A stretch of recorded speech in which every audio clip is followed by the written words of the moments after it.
You will never want to miss attending Mass again after seeing this video from the Catholic Society of Evangelists newsletter, August, 1999. Click the subscribe button below for beautiful Catholic contents from Daily Rosary Family. The following true story was related to Sister M. Veronica Murphy by an elderly nun who heard it from the lips of the late Reverend Father Stanislaus. One day many years ago, in a little town in Luxembourg, a captain of the forest guards was in deep conversation with the butcher when an elderly woman entered the shop. The butcher broke off the conversation to ask the old woman what she wanted. She had come to beg for a little meat but had no money. The captain was amused at the woman and the butcher. "Only a little meat, but how much are you going to give her?" he wondered. "I am sorry I have no money, but I'll hear Mass for you," the woman told the butcher. Both the butcher and the captain were indifferent about religion, so they at once began to scoff at the old woman's idea. "All right then," said the butcher. "You go and hear Mass for me, and when you come back I'll give you as much as the Mass is worth." The woman left the shop and returned later.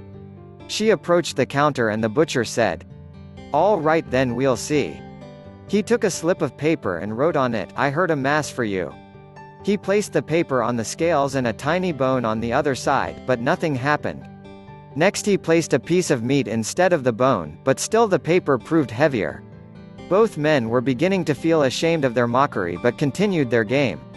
A large piece of meat was placed on the balance, but still the paper held its own.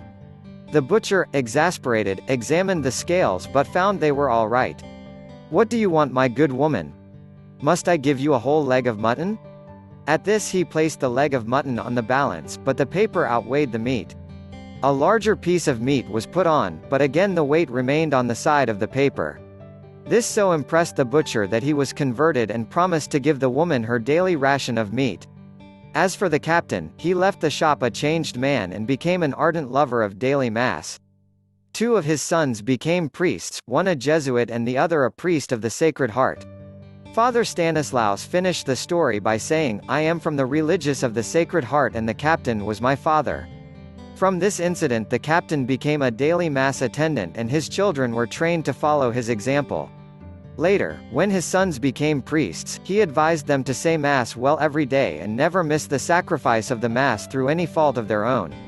If you like the story, then share it with someone you love.